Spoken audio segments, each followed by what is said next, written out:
हरे कृष्णा। एक बार की घटना है।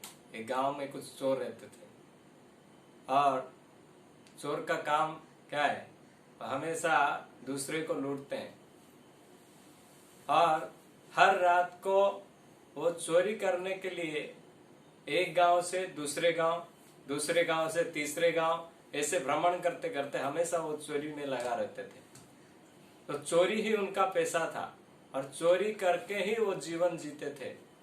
तो एक बार की घटना है, चोरों ने एक गांव में प्रवेश किए और जैसे प्रवेश किए चोरी करने के लिए, तो वहां के कुछ लोग जो है उसी रात जाग रहे थे।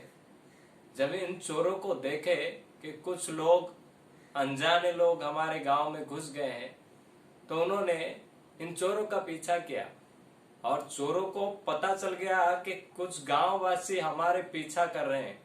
इसलिए सब चोरों ने वहां से भागे अपना प्राण बचाने के लिए, क्योंकि अगर पकड़ में आ गए तो क्या होगा, ना दंड मिलेगा, फिर ना जाने राजा के पास लेके ये लोग क्या करेंगे कुछ पता नहीं। इसके लिए उनका डर था कि क्या करें, इसलिए वहां से भागे। सभी चोर तो भाग गए, लेकिन एक चोर जो है वो, उसको कोई साधन नहीं दिखा। तो उसी गांव के बाहर ही एक बहुत बड़ा आश्रम था। वहां कुछ साधु रहते थे और वो साधु लोग, उनका काम क्या है, भगवान का भजन करते थे झोला माला लेके, और प्रतिदिन भगवान की भजन करते थे और जो दान धर्म मिलता था उससे उसका जीवन यापन करते थे। तो वो चोर उन साधुओं के टोली में घुस गया और रात को वहां जाके, सब साधु सोए थे उस आश्रम में, ना कोई दरवाजा था ना किसी प्रकार के प्रतिबंध था। वो भी गया तो वो साधुओं के बीच में जगह देकर वहां एक कपड़ा ओढ़कर सो गया। तो गांववासी सब ढूंढे ढूंढे, ये चोर नहीं मिला तो वहां से निकल गए। तो ये चोर वहां रहने लगा।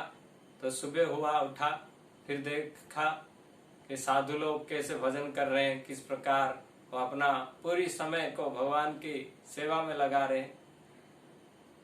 तो अभी उस गांव से नहीं निकल सकता है, पूरा गांव सतर्क हो गया है, ये ढूंढ रहे ये अनजाना व्यक्ति कौन आया था।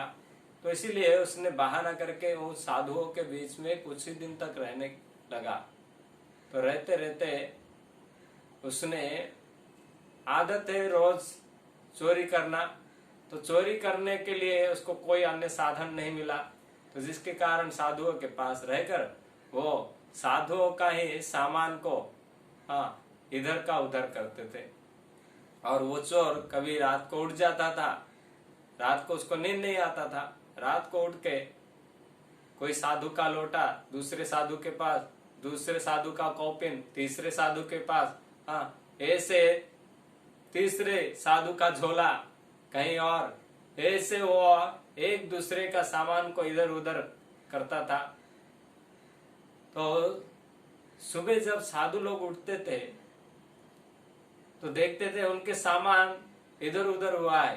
ये सब आपस में जब बातें करते थे, ये कौन कर रहा है, कैसे हो रहा है, ये सब आपस में झगड़ा भी कर देते थे। कभी एक दूसरे के प्रति इल्जाम लगाते थे कि तुम मेरा सामान क्यों लिया, वो बोलता था तुम मेरा सामान क्यों लिया।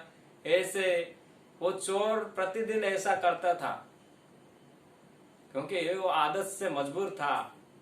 ये चोरी करने के जगह उसको आश्रम में रहना मिला है और रात को चोरी नहीं कर पा रहा है, इसलिए वो ऐसे करता था।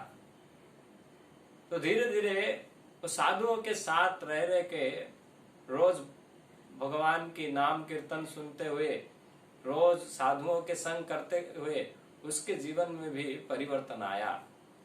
और वो देखा यहाँ सब प्रकार की सुविधा है, तो उसने आनंद महसूस किया वहां, और उस जगह को कभी छोड़ के कहीं नहीं गया, वहां रहने लगा और उसके जीवन में परिवर्तन हुआ। एक दिन ऐसा आया तो उसने खुद इस सत्य बात को कहा हाँ देखो मैं एक चोर हूँ और चोरी करना मेरा काम है, और प्रति रात मुझे नींद नहीं आता है क्योंकि रात को ही मैं चोरी करता था। तो इसके कारण अभी चोरी तो कर नहीं सकता, तो ये आदत पड़ा है। तो इसलिए आप लोग की सामान इधर से उधर उधर से इधर करता रहता हूं, तो इसलिए क्षमा करना। हाँ, लेकिन ये साधुओं के साथ रह रहकर इसके जो जीवन में परिवर्तन आया है, और साधुओं के पास रहकर भगवत कथा भगवान के नाम कीर्तन सुन के ये सत्य बोलने के लिए वो हिम्मत किया कि मैं एक चोर हूं। इसलिए भगवत गीता में भगवान कहते हैं, क्षिप्रम भवति धर्मात्मा स्वच्छन्ति निगच्छति कौन्तेय प्रतिजानाहि न मे भक्त प्रणश्यति। तो भगवान कहते हैं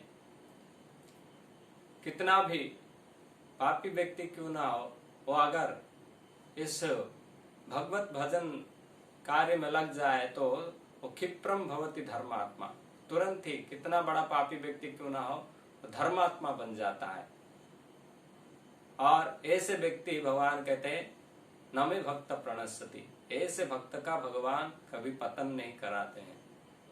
इसलिए भगवान की भजन में वो शक्ति है कि बड़े से बड़े पापी व्यक्ति को भी वो धर्मात्मा बना सकता है। हरे